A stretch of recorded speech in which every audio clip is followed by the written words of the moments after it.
안녕하세요. 자, 우리 옆에 분들, 우리 옆에 친구들과 우리 선생님과 인사할까요?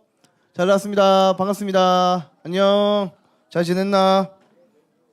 아침 먹었나? 내가 밥 사줄게.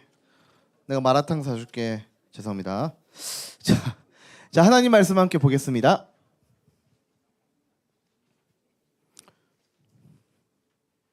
자, 주보를 보시면 말씀이 있습니다. 오늘 두 구절인데요. 쉬운 성경으로 목사님이 적어왔습니다. 히브리서 9장 12절과 히브리서 4장 14절 이렇게 두 구절을 읽어볼게요. 자, 히브리서 9장 12절은 목사님이 읽고 히브리서 4장 14절은 여러분들이 읽는 거예요. 목사님 먼저 읽겠습니다. 히브리서 9장 12절입니다. 그리스도는 단 한 번 지성소로 들어가셨습니다. 그분은 염소나 송아지의 피가 아닌 자신의 피를 가지고 지성소로 들어가셔서 우리를 죄에서 완전히 자유롭게 해주셨습니다. 자, 히브리서 4장 14절 시작.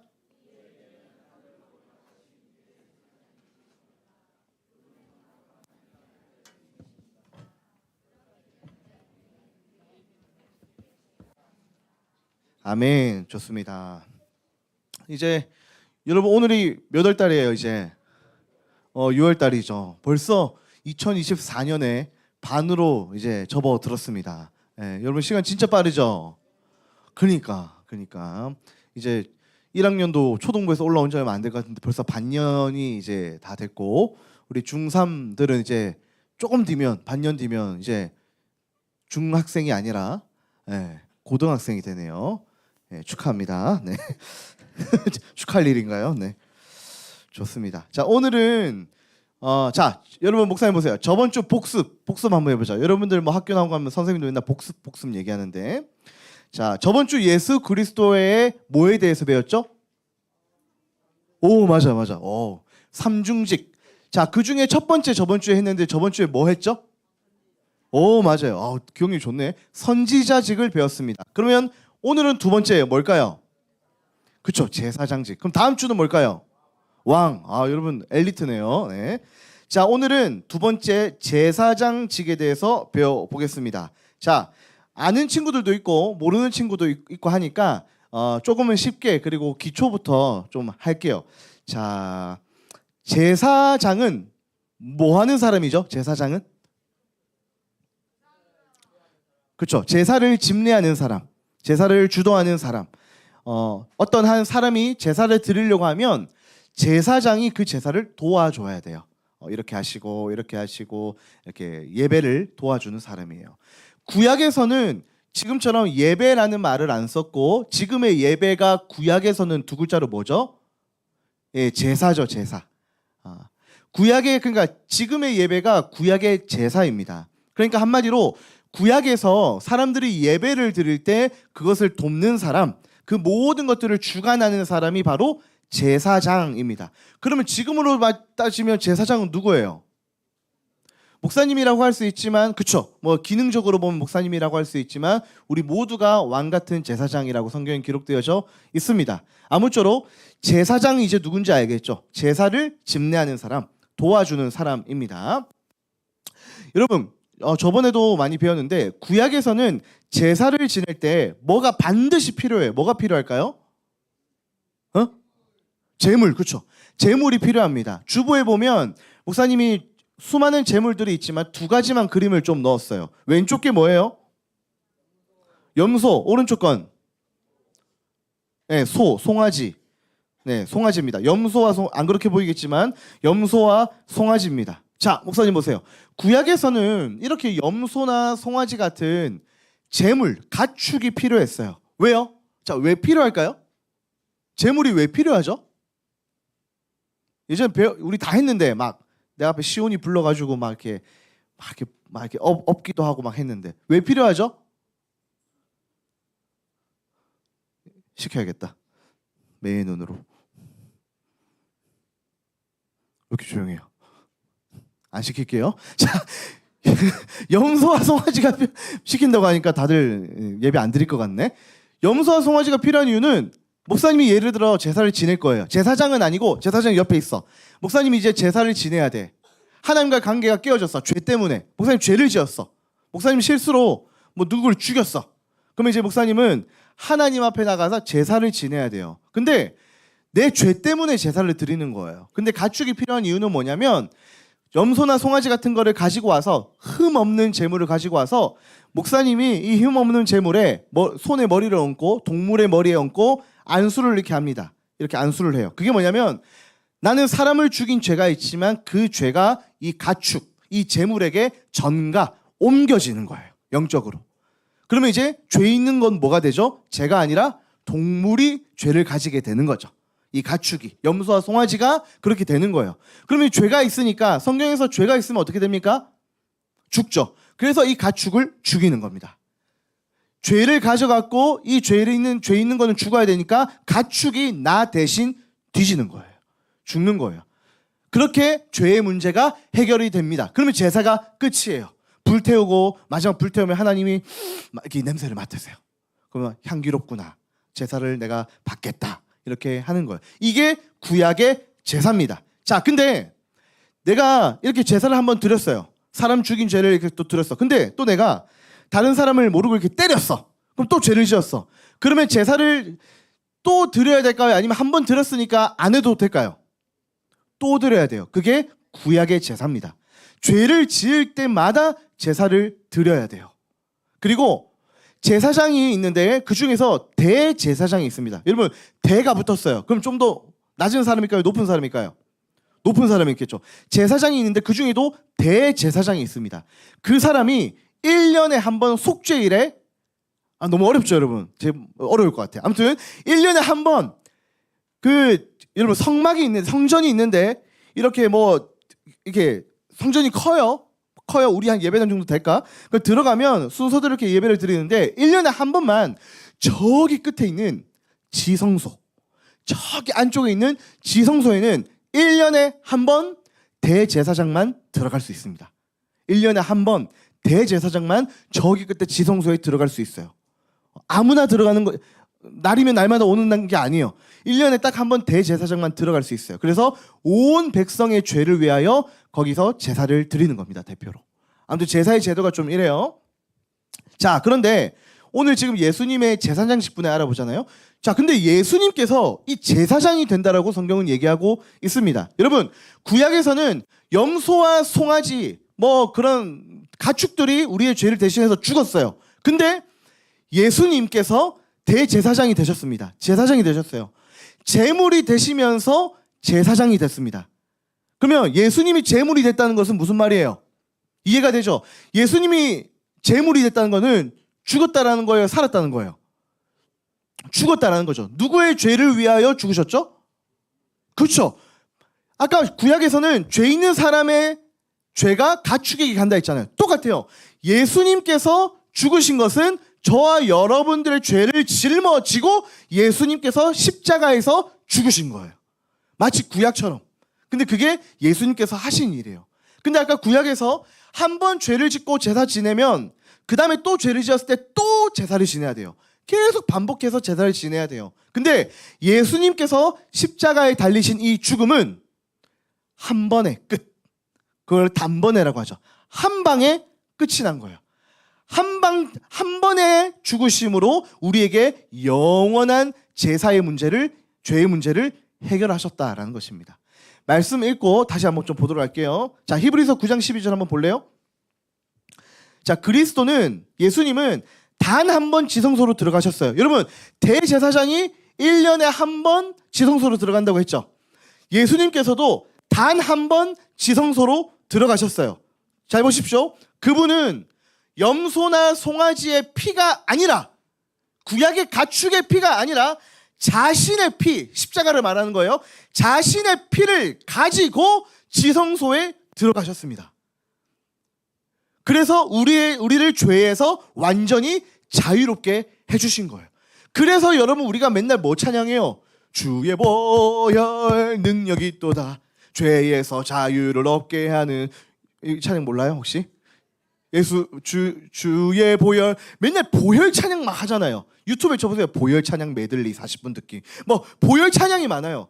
여러분, 그게 그냥 어른들 권사님 막 이렇게 하는 그게 아니에요.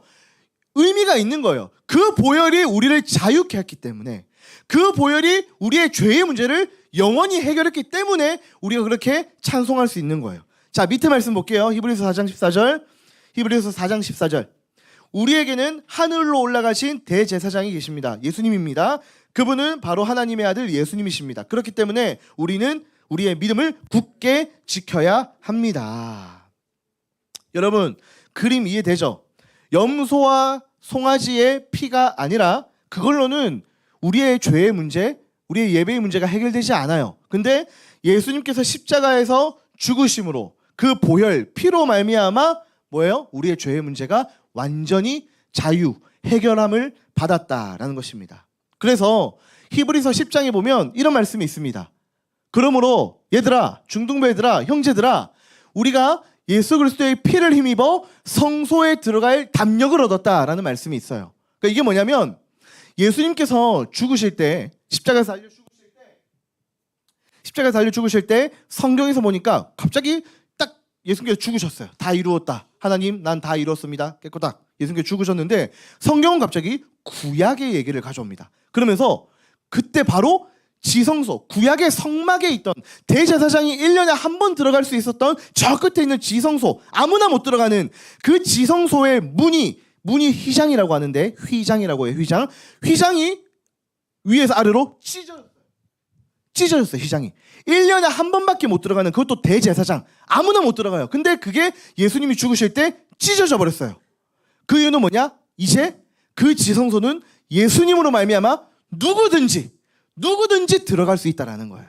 어떠한 자격과 신분을 가진 게 아니라 대제사장처럼 뭔가 직분을 가져야만 아니라 주님의 보혈로 구원받은 모든 사람은 그곳에 들어갈 수 있다. 한마디로 예배할 수 있다라는 것입니다. 그래서 우리가 자유롭게 예배 드리는 거예요. 예배의 자유가 우리에게 주어진 겁니다. 누구로 말미암아? 예수 그리스도로 말미암아. 예수님께서 십자가에서 죽으심으로 말미암아 휘장의 문이 찢기면서 아무나 들어갈 수 없는 그 거룩한 곳을 이제 우리는 자유롭게 들락날락 할 수 있게 되었어요. 그래서 우리는 예배 드릴 때 담력을 얻는 거예요. 어떤 담력? 예수 그리스도의 피로 힘입은 담력을 얻는 거예요. 담대하게 예배 드릴 수 있는 거예요. 여전히 여러분 그렇습니까? 나 죄가 많은데 이번 주 어떻게 하나님을 찬양하지? 아니요, 여러분. 이미 예수님이 우리를 자유케 하셨기 때문에 우리는 막 기뻐하는 거예요. 그게 예배의 자유입니다. 예배의 자유.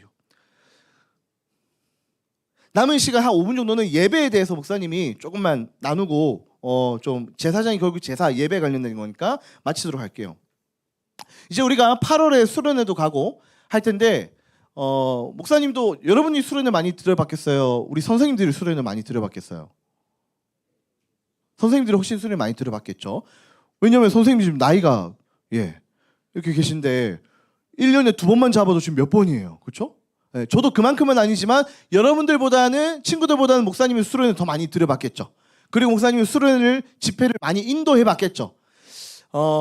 우리 예배가, 목사님은 정말 이 말씀을 근거한 그런 자유함이 있는 예배 공동체가 되었으면 좋겠어요, 여러분. 앞에서 우리 찬양팀이 열심히 찬양을 준비해서 한 주 전에 또 남아서 연습하고 앞에서 찬양을 이렇게 열심히 같이 해줍니다. 그러면 여러분들은 어떻게 해야 돼요? 우리도 같이 찬양하는 거예요. 혹시 마치 동물원에 왔듯이, 사파리에 왔듯이 구경이나 관람하는 게 예배일까요? 아니에요. 근데 여러분 구경이나 관람 많이 하잖아요. 또는 다른 생각, 핸드폰 만지고, 그것도 예배 드리는 게 아닙니다, 여러분. 그건 예배가 아니에요. 조금 더 말하면 그거는 하나님을 여러분 조롱하는 거예요. 하나님을 조롱하는 거예요. 예수님께서 죽으심으로 우리가 예배의 문이 활짝 열렸는데, 이제 너희는 산 제물로, 이제는 너희가 염소 피도 아니고 송아지 피도 아니고 예수의 피로 자유함을 얻은 너희들은 이제 너희는 산 제물이 되어서 나에게 예배를 드려라 라고 로마서에 나와 있습니다. 그러니까 우리는 산 제물이 되어야 되는 거예요. 제물은 죽어야 되잖아요. 그럼 우리는 예배 때 죽어야 되는 거예요. 에? 그렇죠? 이렇게 할 수 있죠. 그렇다고 자, 우리 갑자기 제가 여기 폭탄을 하나 가지고 여러분 오늘도 죽읍시다 하고 방 이런 게 그 말도 안 되잖아요. 산 제물로 예배 때 내가 죽는다는 건 뭐예요? 내가 하고 싶은 거 내려놓는 거예요, 여러분. 이 짧은 시간에 내가 하고 싶은 거 핸드폰 내려놓고 내가 하고 싶은 생각 죽이는 거예요. 내려놓는 거예요. 그게 바로 예배입니다. 예배입니다. 그래서 그래서 여러분 예배 이 짧은 시간 10시에 여러분 와가지고 먼저 일단 지각하지 마세요 여러분. 아시겠죠? 지각. 자 목사님 따라서 합니다. 지각하지 말자. 지각하지 말자. 지각하지 말자. 그리고 두 번째 지각을 하면 안 돼요. 지각을 안 해야 온전한 예배에 이게 처음부터 참석을 할 수 있습니다. 막 이제 말씀 시작할 때 와가지고 찬양 끝날 때 와가지고 하는 거는 매우 좋지 못해요. 그렇죠? 예배에 좋은 습관을 들이는 게 중요합니다. 지각하지 마시고 그 다음에 와서 어떻게 해야 됩니까? 일찍 온 친구들 많이 있어. 그러면 시험 기간 때는 두 가지입니다. 시험 기간 때는 문제집 푸는 친구들. 그 외에는 다 핸드폰 게임하고 있어요. 여러분 일찍 와가지고 와서 핸드폰 게임하지 않는다. 아시겠죠? 뭐 포기 못하겠어? 그걸 포기하는 게 예배라니까 여러분. 여기 와서 자 여기 인도자가 나와서 사도신경 해야만 예배가 아니에요 여러분. 이미 여기 들어온 순간부터 영적 전쟁이 시작되고 예배가 시작되는 거예요 여러분. 그래서 들어와서 여전히 귀에 끼고 이거 뭐야 뭐 아무튼 좋은 거 목사님 없는데 에어팟 끼고 이거 하는 거 땡 아시겠죠? 안 할 수 있죠 우리 친구들. 그거 내려놓는 게 여러분 예배하는 거예요. 예배하는 거예요. 그래서 그런 친구들 고쳐 나가기를 바래요. 고쳐 나가기를 바래요. 이게 다 빼고 핸드폰 집어넣고 뭘 보냐? 주보를 보세요. 주보. 일찍 와서 주보를 보세요. 그리고 말씀 3번 이상 읽으세요. 아시겠죠? 반응이 없네. 와서 주보에 있는 말씀 3번 이상 그냥 뭐 무슨 말인지 몰라도 그냥 보세요. 여러분 보세요. 보세요. 그게 예배입니다. 내가 하고 싶은 건 내려놓고 하나님 말씀에 막 발버둥 치는 거 여러분 그게 예배예요. 아시겠죠? 내가 잘 몰라도 그냥 해보는 거예요. 그게 예배입니다. 그게 예배입니다. 하나님이 은혜를 주실 줄 어떻게 합니까 우리가 그렇죠? 근데 핸드폰 보면 은혜가 됩니까? 그렇죠? 말씀을 보면 은혜가 될 수도 있어. 근데 게임을 하면 은혜는 될 수가 없어요. 그렇죠? 될 수가 없죠. 그래서 일찍 와서 그렇게 좋은 태도로 하나님 좀 예배했으면 좋겠습니다. 그리고 찬양할 때 여러분 찬양할 때 이렇게 서가지고 인도자가 일어서라고 하니까 마지못해 이렇게 일어나가지고 이렇게 찬양을 하는데 좋아요. 그렇게 일어나는 것도 감사해요. 근데 일어나서 앞에 가사가 있잖아요. 가사를 보면서 찬양을 따라 부르세요, 여러분. 따라 부르세요. 보면 입을 가만히 닫고 그냥 가만히 멀뚱멀뚱 있는 친구들이 있는데 여러분 힘들어도 내가 하기 싫어도 찬양을 따라 부르는 것 그게 예배라고. 그게 예배입니다. 내가 하기 싫어. 당연하죠. 근데 하는 것 그게 예배입니다. 그게 바로 아까 내가 죽는 거예요, 여러분. 내가 죽는 건 내 자아가 죽는다라는 거예요. 내 자아는 없어지고 하나님의 은혜가 내 안에 가득 채워지는 거 그게 예배입니다. 그렇죠? 만약에 예배 마치고 집에 돌아갔는데 오늘 찬양 뭐 했는지도 모르고 목사님 말씀 뭐 했는지도 모르고 그냥 핸드폰 게임 기억만 나고 그런 것만 나면 여러분 얼마나 안타깝고 하나님께서 마음 아파하실까요? 그렇죠? 물론 여기 온 것만으로도 참 감사하고 좋지만 이왕 온 거 정말 하나님 기쁘시게 우리가 예배하면 더 좋지 않을까요? 그렇죠? 그리고 여러분 수련회 되면 돌변할 거잖아요. 좀비로 막 이렇게 막 찬양하고 할 거잖아요. 저는 그걸 원치 않아요. 매주 예배가 조금이나마 우리가 진전이 있고 발전이 있었으면 좋겠습니다. 그래서 찬양할 때 박수 칠 때도 뭐 곡 끝나면 얘들 한 곡 끝났어. 오늘 뭐 찬양했죠? 오늘 뭐 예를 들어 뭐야? 이거 찬양 이거 우리 어려워가지고 찬양해 나나나나나 야 이거 좀 지인아 어디 있어? 이거 밝은 빛이 가득해 끝에 어떻게 끝나죠? 불러줄 리가 없죠. 예. 당시 잠시만요. 부끄러운 나를 덮어주시고 환하게 빛나는 새날을 주시네.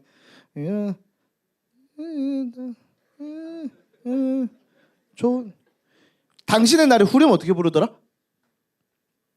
도와줄 사람? 불러줄 사람? 없죠? 잠시 부끄러운 나를 덮어주시고 환하게 빛나 새날을 주시네 평범한 하루 우리 무슨 당신은 미사랑 아무튼 하나님의 세계 같은 것도 뭐 너 다 하고 우리가 막 박수 치잖아. 너무 오래 끌어서 죄송해요. 뭐 이렇게 박수를 치잖아. 그것도 어색하게 그냥 이게 뭐 이게 아니 한두 번 치고 하는 게 아니고 치려면 제대로 여러분 삼성 응원하듯이 치려면 좀 제대로 하고. 왜냐면 우리가 그게 하나님을 향한 거잖아요. 하나님을 향해 박수 치며 영광 올려 드리는 거잖아요. 우리가 뭐 누구 잘할 때, 예를 들어 어제 박병호가 지금 2경기 만에 3홈런을 쳤어. KT에서 3개 홈런 쳤는데 그 홈런 쳤어. 그러면 와! 막 이렇게 하잖아요. 그것처럼 그것보다 더 해야지. 비교도 안 되게 주님을 찬양할 때는 더 감격을 가지고 해야 되는데 우리는 어떻게 합니까?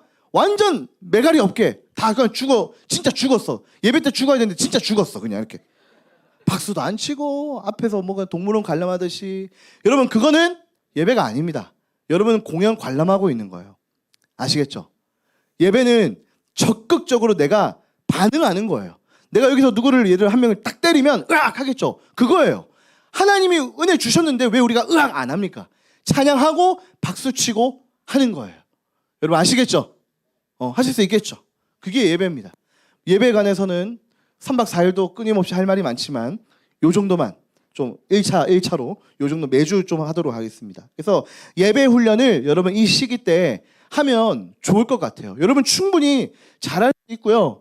여러분 뭐 부끄러워가지고 의식돼서 못하는 거 다 알아요. 여러분 정말 열심히 찬양할 수 있고 그 내면에 하나님을 향한 뜨거움이 있다는 걸 저 알아요.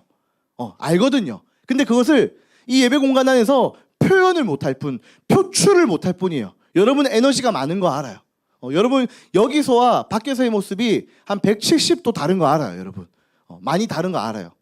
얘기도 많이 들어요. 여러분도 어머님들한테 얼마나 말이 많은지. 근데 제가 여기 와서 인사를 하잖아요. 분명히 얘가 집에서 말이 끊이지 않아요. 그래서 제가 걔를 이번 주 인사했어요. 안녕 하면 저를 무슨 짐승 보듯이 이렇게 쳐다봐요. 알아. 왜 그런지 알아요. 어색하고 아직 관계가 안 됐고 좀 부끄러워서 그런 거 알아요. 하지만 우리가 훈련을 같이 해봅시다. 아시겠죠? 그래서 예배 때 하나님 앞에 반응하는 연습하는 거예요. 훈련하는 연습하는 거예요. 여러분 매주 또 기도회 찬양할 때 그 헌금 찬양할 때 크게 불러주고 있는데 너무너무 좋아요. 하나님을 향하여 우리의 입술을 열고 마음 문 열고 손 들고 마음껏 찬양하는 거예요. 그렇게 하실 수 있는 우리 모두가 되었으면 좋겠습니다. 그렇게 할 수 있는 근거가 바로 어디에 있어요? 목사님에게 있는 게 아니고 여러분들에게 있는 게 아니고 우리의 신앙이 있는 게 아니고 예수 그리스도의 십자가 보혈에 있습니다. 예수님이 대제사장이 되시기 때문에 우리의 예배의 문이 활짝 열린 거예요. 그러니 우리는 부끄러워하지 아니하고 담대하게 담력을 얻어서 지성소로 나아갈 수 있습니다. 여러분들이 성막에 성전 뜰 밖에 그냥 머무는 교회 밖에 어슬렁어슬렁거리는 사람이 아니라 지성소로 들어가 예배하는 그런 예배자가 되기를 목사님 기도하고 축복하겠습니다. 이 시간 찬양하시면서 준비하신 예물 드리겠습니다.